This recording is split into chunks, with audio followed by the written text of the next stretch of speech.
to the Love Doc Podcast. I'm your co-host, Raina Butcher, here with our host, Dr. Sarah Hensley. Hi. Hi, Happy New Year. Happy New Year. The first full official week of 2025 is this week. Crazy. It is crazy. Time just goes by so fast. I When you're an know. adult, it's like the time just speeds up, I feel like. Every year, my life gets quicker and quicker and quicker. Yeah. And I never understood it as a child because I remember my parents saying it, and I was like, Yeah. whatever, time goes by so slow. Yeah. And here we are. Here we are. But 2025, let's thrive in 2025. Yes. So It's going to be a good year. it's going to be a great year. You just have to set your intention. Yep. Because where your attention goes, your energy flows, you have to set your intention.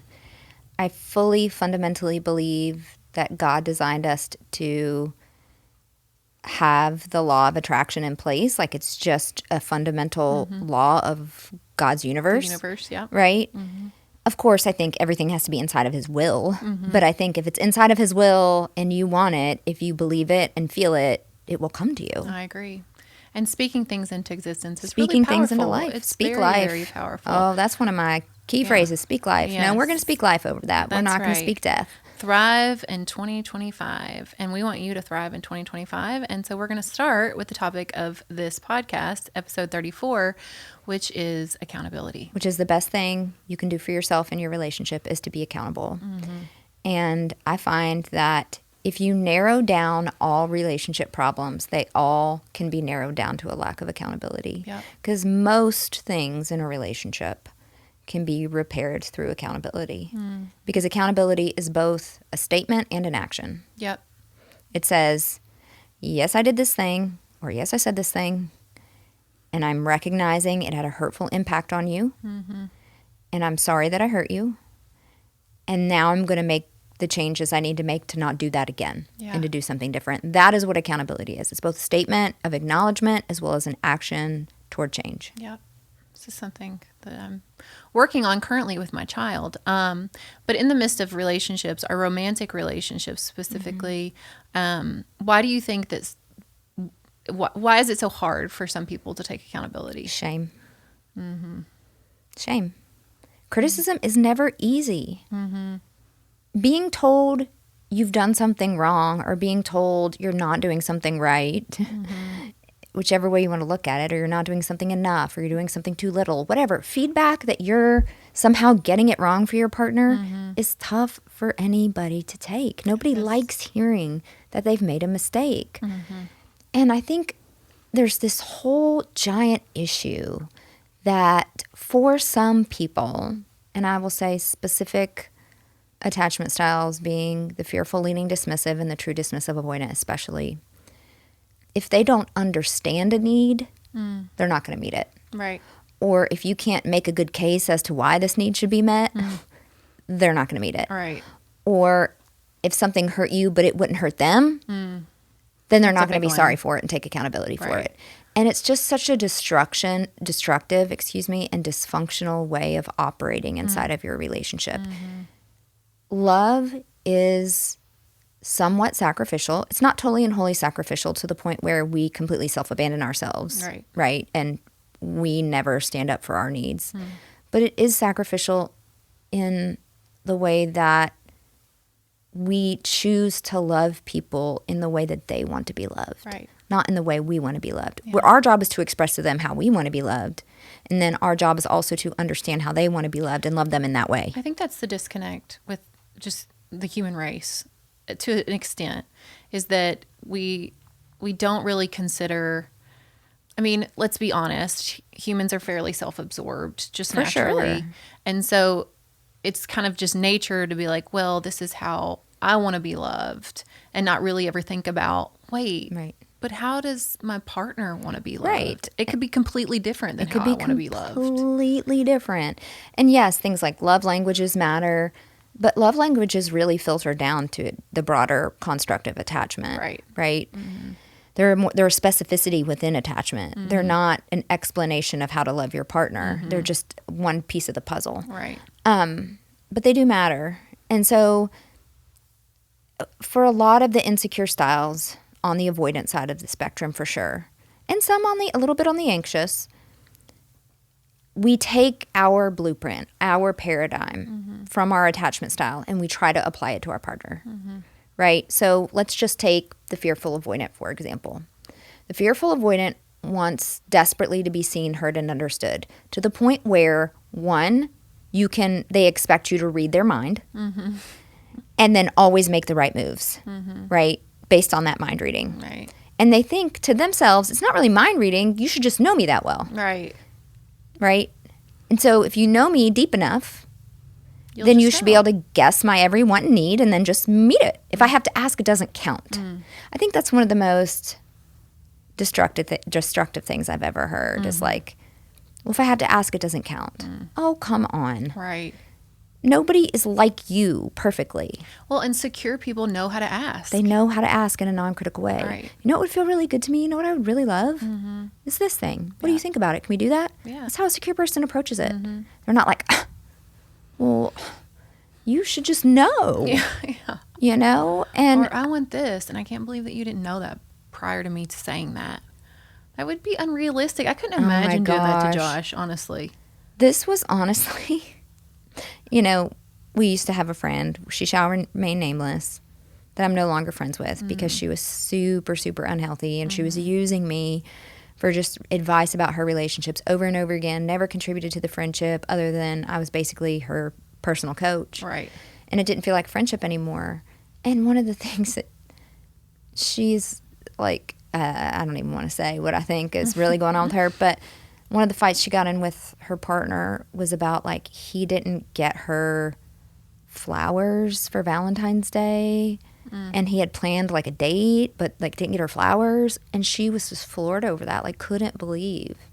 And I was like, That well, seems like that is a little bit of expecting mind reading. Like he planned a Yeah. date, he Yeah. planned something. seems a little petty. It seems, yeah. And she just was floored. And I'm like, that's a real FA trait, like expecting that level of mind reading, especially when you just getting to know each other. Right, Right. right. It's not like you've been with this guy for 5 And he years knows you love and he knows you love flowers. flowers, right? Right. Then maybe you have the right to be like, well, You know I I'm a love little flowers. bummed out about that, right? And so fearful avoidants want this level of mind reading. And if they don't get what they want, then they get really upset and feel betrayed.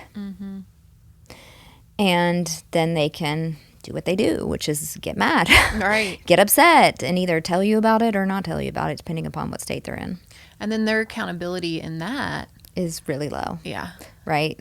That's what I was Super going to low. ask out of all the attachment styles, who struggles the most with accountability? For sure, the dismissive avoidant. Yeah. But fearfuls are definitely second in line. Mm-hmm. At least fearfuls, they have high levels of emotional intelligence usually. Mm-hmm. If they're not super, super, super, super dismissive. Like there's some that are just like on that border between fearful and dismissive. They're like a fearful that leans really dismissive. And I'm like, man, that's the hardest attachment style. Oh my gosh, yes. It's the worst. It's the absolute 100%. worst. 100%. Because they struggle the most with accountability, but also have high emotional reactivity. And, right, that's what I was going to say. And they're super reactive. Right. So you have somebody who's highly reactive, meaning they're going to get defensive, they're going to blame shift, they're And going to then turn they're it gonna around on stonewall you, and then they're going to, yeah. They're gonna literally vomit diarrhea of the mouth Mm-hmm. onto you and be super mean, and then just be like, "Sorry, I don't want to have anything to do with you." Yeah, bye. The conversation's over. Oh, that's so hurtful. It is. It's awful. And so many people, though, cannot take accountability. And I think I said it last episode, but the mental gymnastics that people will do to avoid taking accountability is honestly insane. Like, I know with my ex, there was concrete evidence that he was cheating on me, and he still couldn't admit he was cheating on me. Somehow it was always my fault. And somehow it was always my fault, right? Yeah. And then, but there was still never even the accountability that they cheated, right? It was like, not only did I not cheat, but you're a terrible partner. Yeah. When I'm like, what are these messages from this other woman? Right. Right? Right. That it's very obvious that something is going on. Yeah. And I mean, just the ability to blame shift. Yeah. I'd say defensiveness and blame shifting. So And defensiveness is projection. giving you a reason why someone shouldn't feel that way. Well, you shouldn't feel this way because. And a lot of what's in defensiveness is a focus on intention over impact. Well, I didn't mean to be hurt, so you shouldn't be hurt. No. The impact you had was hurtful because of the person that I am, and loving me means understanding that person and not being hurtful. Right. Right? And if you can't understand me at that level, then you need to at least repair it when it happens. Yeah. right? And then make mental note for the future. That's really not asking for mind reading. That's just saying, hey, this particular thing hurtful. That's being willing to understand someone. Yeah, really, I mean, at the basic, it's just human decency. It's human decency. And it's so freeing. Once you learn to do it, it's so freeing. It just feels like, oh, okay. Because what you're essentially doing is you're having to create and sustain this big lie. Right. To avoid accountability. You have to somehow sidestep the truth, or at least someone's perceived truth. And not everyone's perception is accurate. Yes, your partner might get mad about things that they shouldn't get mad about. But then you have to be willing to be like, okay, I want to know why this impacted you in that way. Right. Maybe it was because they misperceived their intention. Well, then that can be worked out. But maybe it was just because they don't like to be treated that way or talked to that way, or that thing you did made them feel uncomfortable. And so what I say to people is, if your partner is asking you to somehow grossly violate your boundaries by loving them in a certain way, then you're in the wrong relationship. Right. But if not... Yeah, that's not what we're saying here. Right. For sure. Right. It's not like your partner's like, well, you need to go dance naked in the street or you don't love me. Yeah. Okay. Right. Then clearly you're in the wrong relationship, right? But if your partner's just like, hey, I would like to use a softer tone with me, you should not have a problem with that. Yeah. You shouldn't have to be like, why do I have to change my tone? Why do I have to walk on eggshells? It's not walking on eggshells. It's growing as a person. Yeah, exactly. It's becoming more mindful of who you are and how you speak. And what you signed up for when you got married, Yes. which was a partnership. I mean, it's a reflection, right? Your partner is a reflection of what you are supposed to grow into, right? In terms of what they want to, if they're saying it in a compassionate way, Right, like, absolutely. hey, like, I want more of this from you, or I want more of this, like, or I see this about you that maybe could use some work, you know? And I know not everybody has the luxury of having really good communication, but Josh and I have really good communication where and I do too. he It's has been great. able to say things to me that I maybe would not have always been so receptive to coming from other people. But I have this level of honor and respect for Josh where I know that he has my best interest in mind as a person, and he wants me to be the best I can possibly be. And the best interests for your relationship. Right. And so when he's been able to say, hey, you do this thing that is whatever, I really try to sit back, and I might get a little sassy, at first, but then I eventually say, you know what, you're right. I do. Sometimes I do that. Sometimes I have a tone, like an aggressive tone. Yeah. And the thing about my aggressive tone is I used to make the excuse that I'm just passionate. Oh, I hear that at least 20 times a day in my career. Passionate. I'm just really passionate, and I just get really like, I'm just really passionate. I just really care. And I'm like, okay, you can really care and also learn to create safety in your nervous system to where you're mindful of the tone of your voice. Yeah, and that's the thing. Like in hindsight, now that I know what I know, my passion was just a dysregulated nervous system. For That's sure. That's it. You can be passionate while still being respectful and kind and gentle and calm. Mm-hmm. You can say, hey, this really matters a lot to me. That's being passionate. Hey, I really care about this issue between us. That's passionate. Yeah. Hey, I really want to work this out because I really love you. That's passionate. You don't have to raise your voice. You're only raising your voice because you want to be heard and you are dysregulated in trying to get that need met. Yeah. Or be really animated. Right. I tend to be and so again, using that word, I'm just really passionate, that's a way to skirt accountability, right? It's a way to skirt thinking I've done something wrong. And it really is shame. Yeah. Shame is at the root of lack of accountability. Yeah. And shame is so deeply rooted in the self-concept of the insecurely attached person. It's so deeply rooted into their self-concept. And again, self-concept is the answer to the question, who am I? I'm shameful. And so when someone points out to you what you've done wrong, what does it do?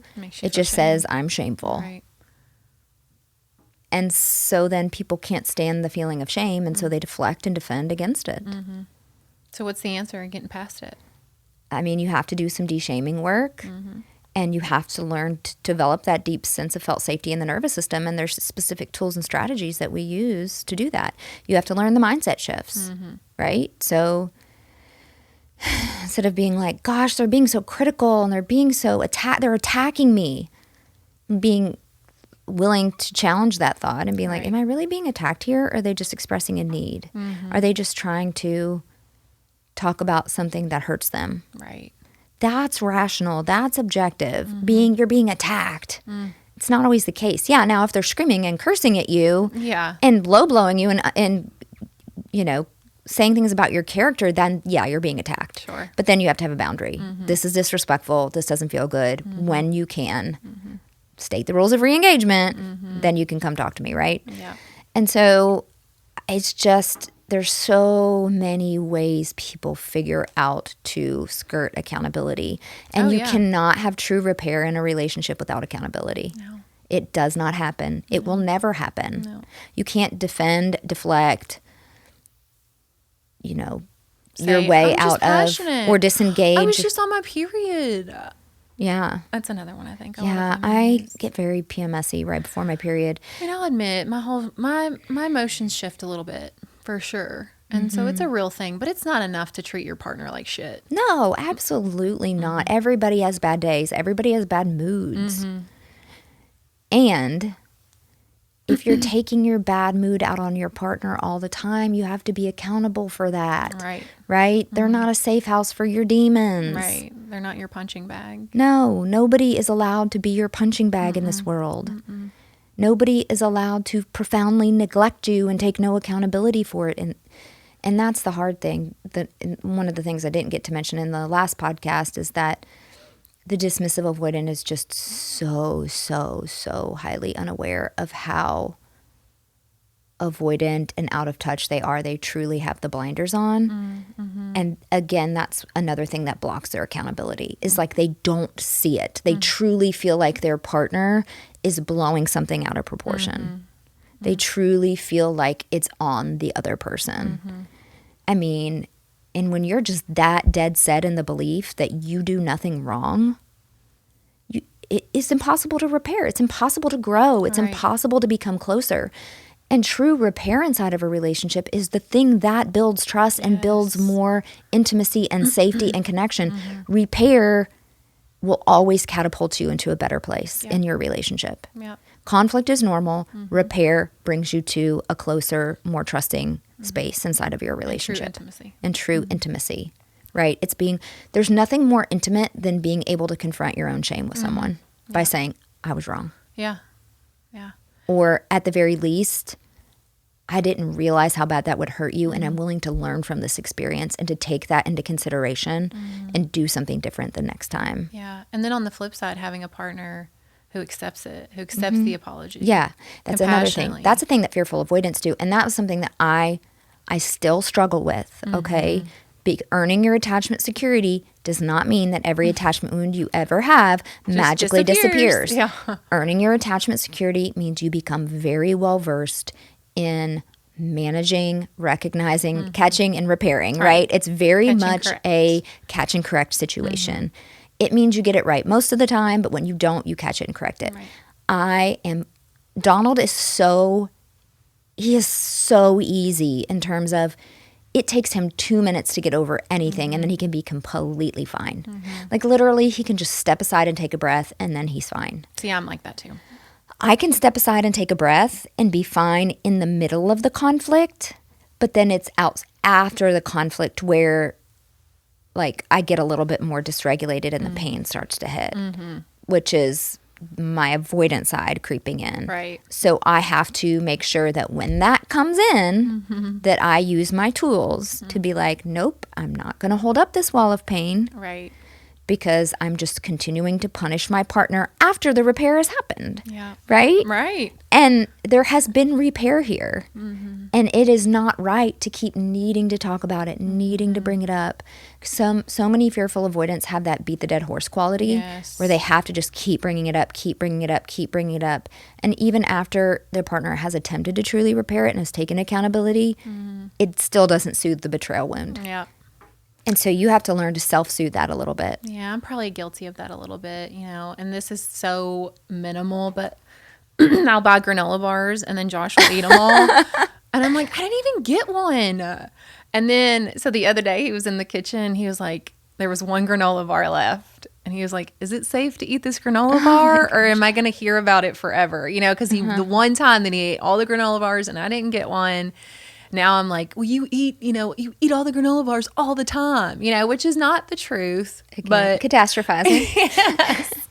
Is it really all the time? Let's challenge those thoughts right now. Exactly. So I'm or is a it little just guilty. some of the time? It's just some of the time. He doesn't always eat all the granola bars, but he does eat a lot. Men eat a lot. I am thoroughly impressed by how much my husband can eat. I am thoroughly impressed with how much Josh can eat, and he still looks the way he does. He's naturally thin.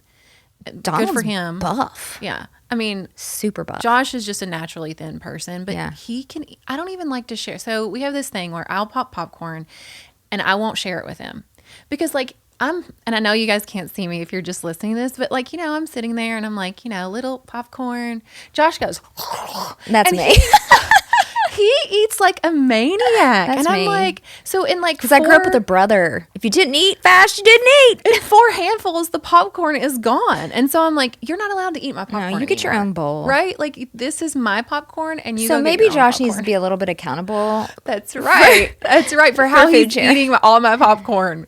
Yeah, no.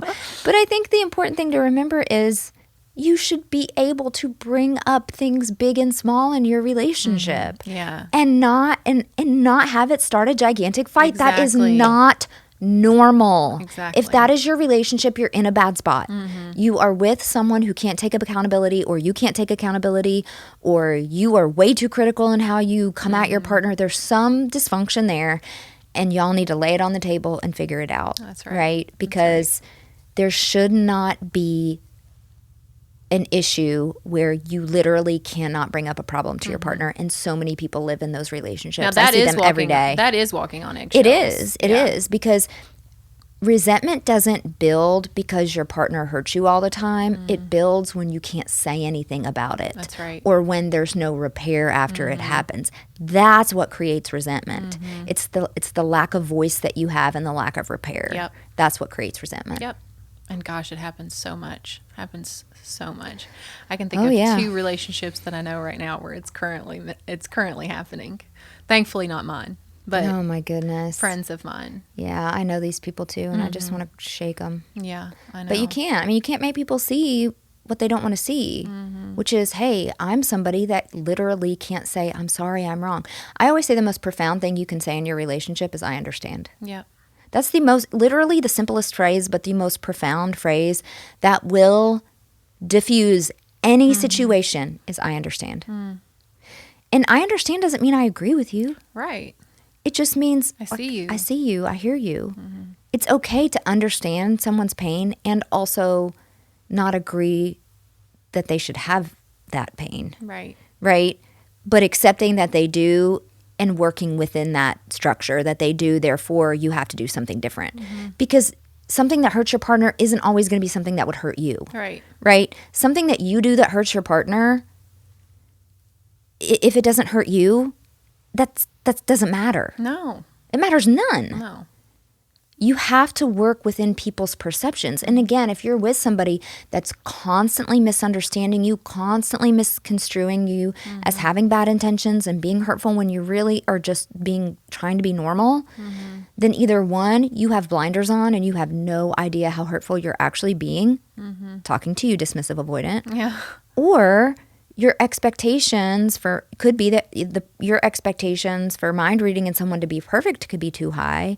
Or generally, what's normally happening is one person, because they're a unique individual who's had a certain history of traumas and pain points in their life, is hurt or affected by your behavior. Right. And you have to use that as a learning moment. Okay, I didn't intend to hurt you. It wasn't my intention, but I have to focus on the impact that I did. Right. Because you're a unique person. You're different than me. And that wouldn't have hurt me, but I need to learn that about you and be willing to love you in a way that feels good to you. So therefore I will do something different in the future. And this is all why is that? It's baffling why it's so hard, but I understand because I didn't get it a long time ago either. Yeah. And it takes a certain level of emotional maturity to get it. It does. And I think this applies just in every relationship that you have. I mean, obviously our romantic relationships, but you know, I still think we needed to do a podcast on friendship, and we will. Stay tuned. We will. Because I think we've both had so many experiences with friendships where I don't want to say, well, maybe we have, like where we've outgrown them, but yeah, you know, sure. there are certain relationships or friendships in this case, where you feel this loyalty, specifically in my scenario, because I've been friends with a specific friend for so long, right? Like since we were young children, and we've just grown in these ways where we're a lot alike, but yet we're very, very different. And so there are still some of these very young girl toxic traits that exist within our friendship, and they don't feel good to me anymore. And so, you know, I tried to bring it up in a conversation, and it's just been really hard because her response, and listen, I'm not saying her response was wrong, but her response was, well, maybe you've just outgrown this friendship. And think about if we treated every relationship that way, right? Well, I guess you're just outgrown each other because you have an issue. Like, then you would end up divorced after everything, right? So it's like, you know, it obviously that didn't feel good to me when she said that, and it's okay that she said it, because I understand we all have an initial response, and I think her response came from a loving, good place. But you know, it was important for me to go back and say, no, I'm trying to create more closeness here between us by saying, hey, this doesn't feel good to me because I've changed, I've evolved over the years, as have you, and how can we navigate this differently? Sure. And so I think these rules, or these tools rather, that you're teaching people, it's so important because it applies in all your relationships. All your relationships. Yeah, you have to focus on impact. And you know, I can think about last night, we have some family members that of my exes who have been very disconnected in the relationship with my daughter. And it was really by her choice to draw those boundaries.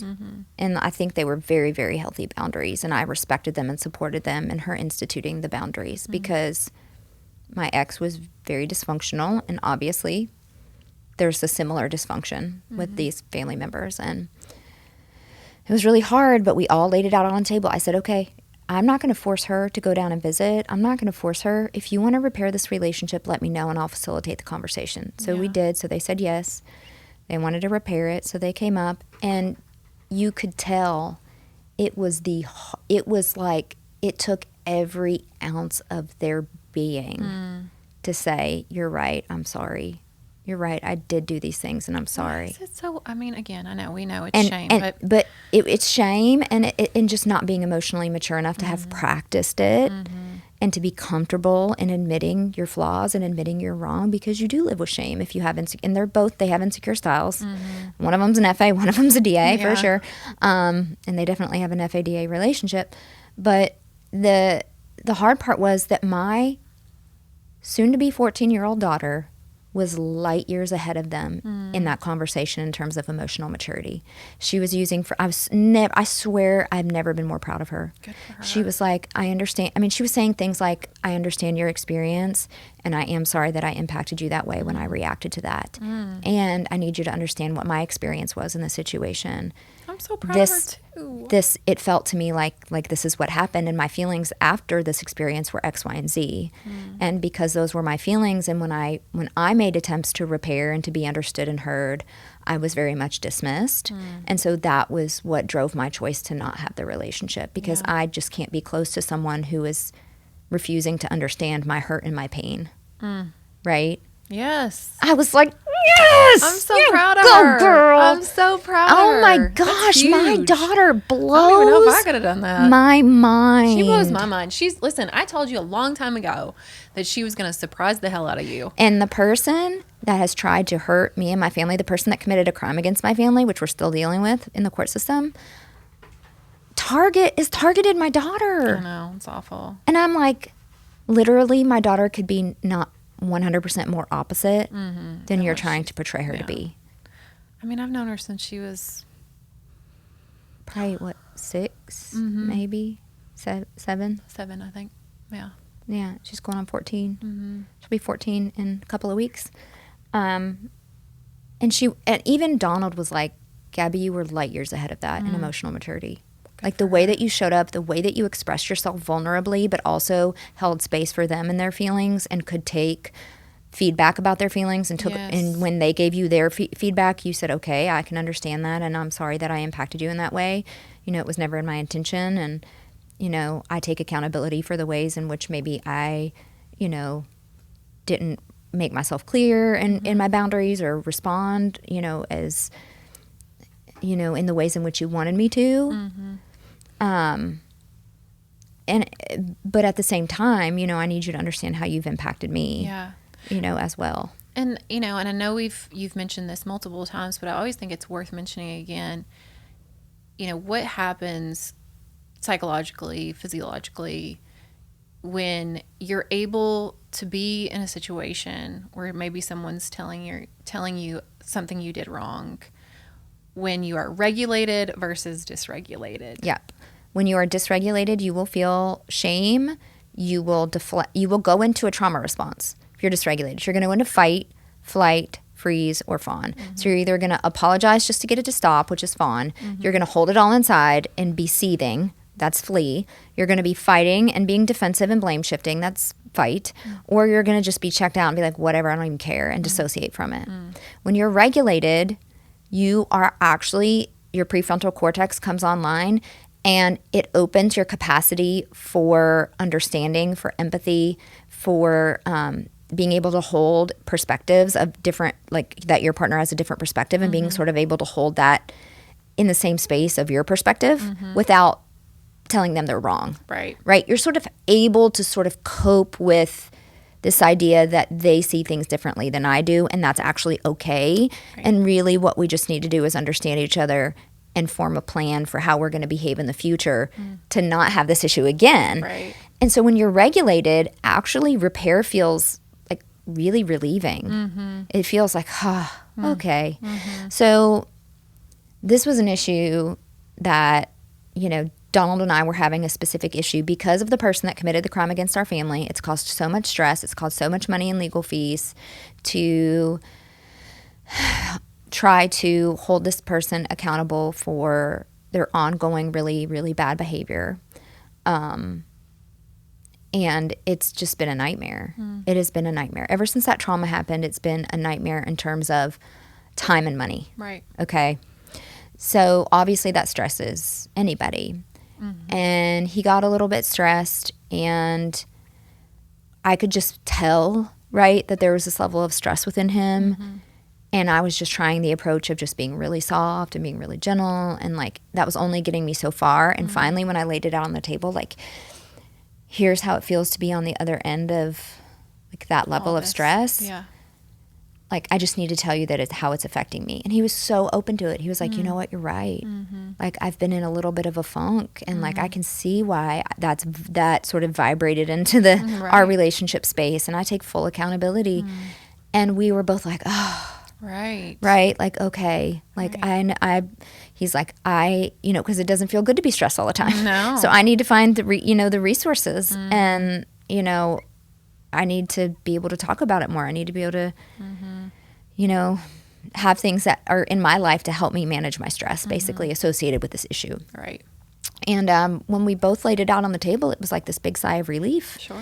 And I've never felt closer to him. Yeah. Yeah. You know, like I've never felt closer to him. Like it feels and then it takes, amazing. It's relief in so many, within so many variables that's happening, right? Because it's relief in the sense of like, this pressure is not all on you to soothe his wound, right? Because then he's acknowledging, hey, you know, maybe I do need to seek other intervention, maybe go back to therapy, talk to somebody. Yeah. And then you're not all of a sudden like, okay, well, now all this falls on me to deal with or to try to make him feel better. Gosh, I wish so much I could talk openly about this, but they put a gag order on you when it's in the legal system. Yeah. You know, and I don't my goal isn't to throw anybody under the bus, but at the same time, what happened was so big and so real and affected our family in such a huge way that it's hard to not. I mean, I'm sure my listeners are like, what in the heck happened? I want to know. Trust me, I want to tell you, but Eventually, maybe it's just better for a lot, over. for all the whole situation if it's not talked about. I agree. I mean, not just to mention that it would really screw up the legal process, but just the fact that my desire isn't to throw this person under the bus. My desire is to hold boundaries and to be accountable for your behavior and how your behavior affects our family and whatnot. But yeah, it's being able to have that conversation with him and him just be like, you know what, you're right. Like I have been really stressed lately and I've kind of been carrying that, right? And I've been a little bit more like snippy and I've been a little bit more like I have more angst. You know, I'm just walking around a little more stressed out. Yeah. And I realize that, you know, I can't rely on you just to be the one that will like soothe that and accept that.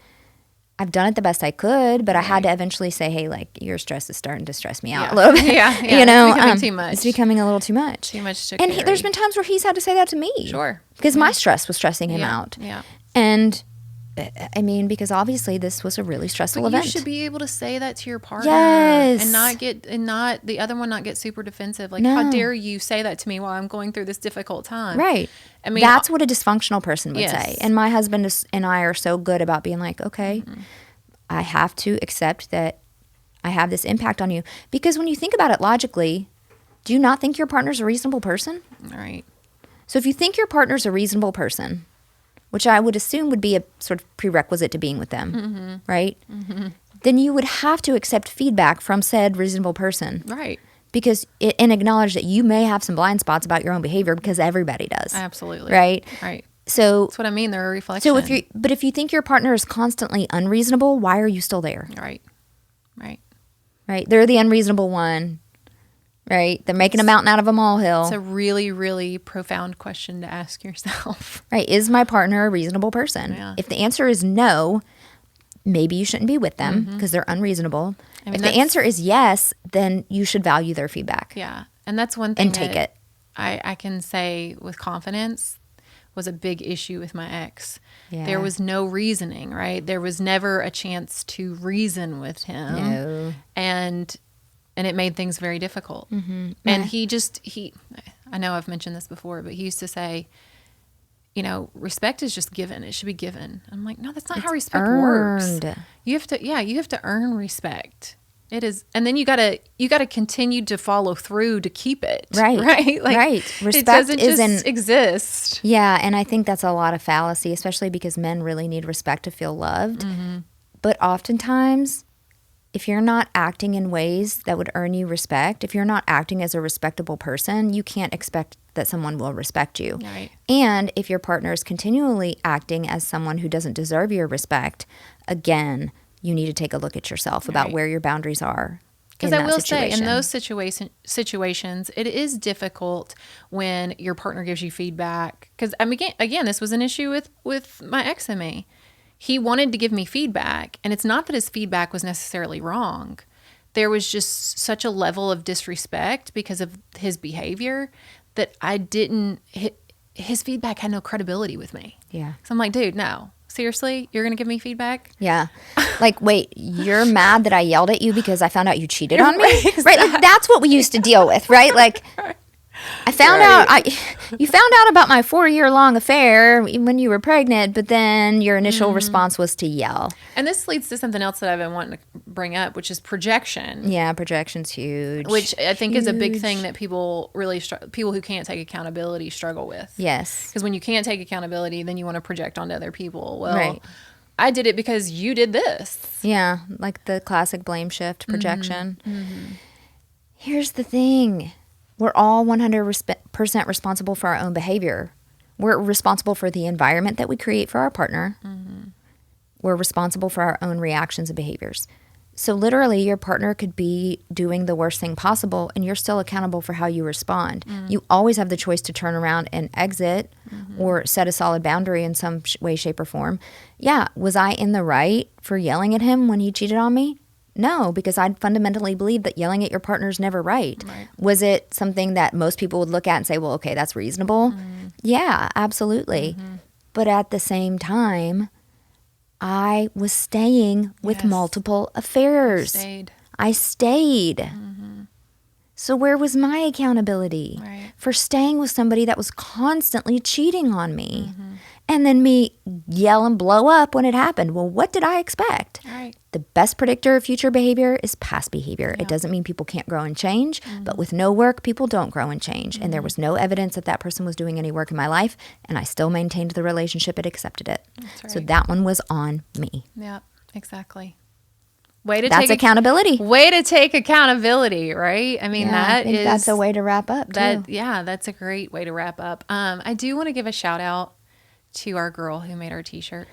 Thank you. Jenna Simpson. Simpson. Was that her name? I think so. Jenna Simpson. We got our first fan mail today, guys, and we were just like, we're over here on cloud nine. You guys have no idea. Like, I wish y'all might hear us and see us and be like, oh, we get all these messages that are like, well, I admire you girls so much.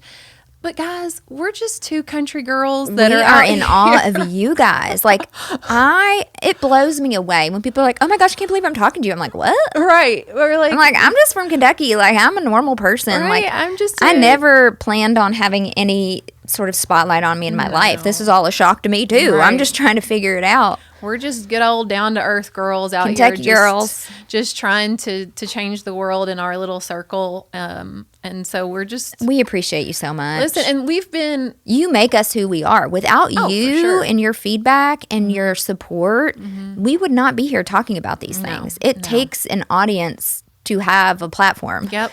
And so we are so, so grateful that you're in our space. So grateful. We love you so much. And don't ever think that there's not hope for you to go out there and do whatever you want with your life. We've both lived off nothing but ramen noodles and a prayer before.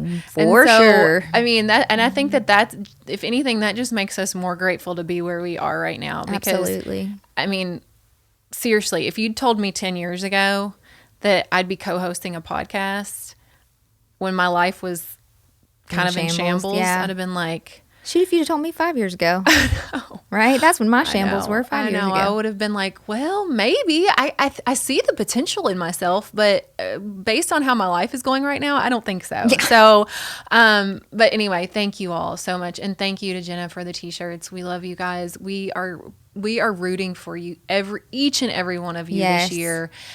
Make this your best year. And, also continue to listen to this podcast. That's a great way to make it even a better share year. It with your friends too. I mean, if you find that we're helpful, share us on your social media, please. Yes. Share us to your friends, not because we want to be big stars, because we want to help people. That's right. We want this world to be filled with more love, more grace, more compassion, more kindness, more gentleness, more faith. Yes, that's what the world needs, and that's all I want. That's right.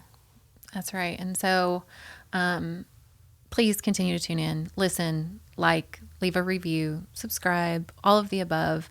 Eventually, we are going to have a patrons account where our biggest fans can subscribe, and we're eventually going to have merch, and it's going to be super cool merch. Yes, and we're for those patrons that want to subscribe, we would release our episodes sooner to you guys as well, and maybe do some behind the scene episodes for you guys. So there's lots to come. So stay tuned.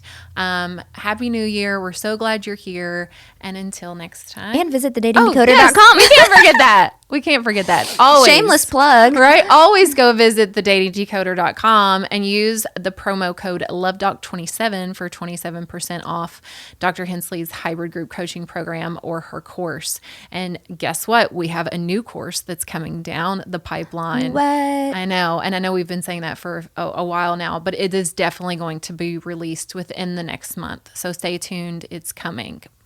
And also, I'm going to mention Cozy Earth really quick. I know that you guys get really sick and tired of maybe hearing about them, but we could not say enough good things about Cozy Earth. Because I love them. Because they're the bomb. We love them. Please go. I will never buy sheets or pajamas from anyone else ever. Me neither. I promise you, Cozy Earth, because you have wowed me that much. Yep, they're that same. luxurious, that amazing. Same. 10-year warranty on their sheets. And they give you, which is definitely worth mentioning, They give you like a 30-day trial period. I can't remember exactly what the trial That is period so is, so don't amazing. quote me on that, but like you can buy their sheets, and if you don't like them, you can send them back and get your money back. So go visit them at cozyearth.com. Mention promo code LoveDoc at checkout for 40% off. And just stay tuned, guys. We cannot wait to see where this year brings us. So exciting. yes, until next time, peace, love, and perspective.